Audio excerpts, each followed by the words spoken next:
വിഴിഞ്ഞത്ത് വന്നിട്ട് sea food കഴിക്കാതെ പോകുന്നത് മോശമല്ലേ?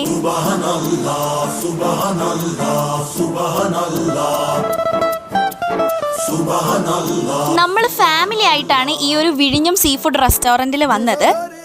ഇതിൻ്റെ എക്സാക്റ്റ് ലൊക്കേഷൻ ലാസ്റ്റ് കൊടുക്കാം. നമ്മൾ ചെന്നപ്പോൾ തന്നെ ആദ്യം പൊറോട്ടയും ഈ മീൻകറിയും കൂട്ടിയാണ് തുടങ്ങിയത്. അപ്പോഴത്തേക്കും നമ്മൾ ഓർഡർ ചെയ്ത ആദ്യത്തെ സാധനം എത്തിയതായി ഈ അടിപൊളി കൂന്തൽ റോസ്റ്റും അതുപോലെ തന്നെ ചിക്കൻ ഫ്രൈയും പറഞ്ഞിട്ടുണ്ടായിരുന്നു. അടുത്ത ട്രിപ്പ് പൊറോട്ടയുടെ കൂടെ കഴിച്ചത് ഈ ഒരു മീൻ മുട്ടയായിരുന്നു. ഭയങ്കര ടേസ്റ്റ് ആയിരുന്നു. നമ്മുടെ ട്രിവാൻഡ്രത്ത് ഇതിനെ പരുവെന്നാണ് പറയുന്നത്. അങ്ങനെ നമ്മൾ കാത്തിരുന്ന നമ്മുടെ ഫിഷ് ഗ്രില്ല് വന്നു. ഇത് പൂമീനാണ്, ഭയങ്കര ടേസ്റ്റുള്ള മീനാണ്. ചൂട് പോകാനുള്ള ക്ഷമയില്ലാത്തത് കൊണ്ട് പൊറോട്ട കൊണ്ട് പിച്ചെടുത്തു. അതിൻ്റെ ആവി പോകുന്നത് കണ്ടോ ഈ ഗ്രില്ല് ഭയങ്കര ടേസ്റ്റ് ആയിരുന്നു. ഈ മസാലയാണ് അതിന്റെ മെയിൻ ഹൈലൈറ്റ്. പിന്നെ അവിടെ നിന്ന് ഒരു സുലൈമാനി കുടിച്ചിട്ട് നമ്മൾ ഇറങ്ങി. ഒരു മസ്റ്റ് വിസിറ്റ് സ്പോട്ടാണ്.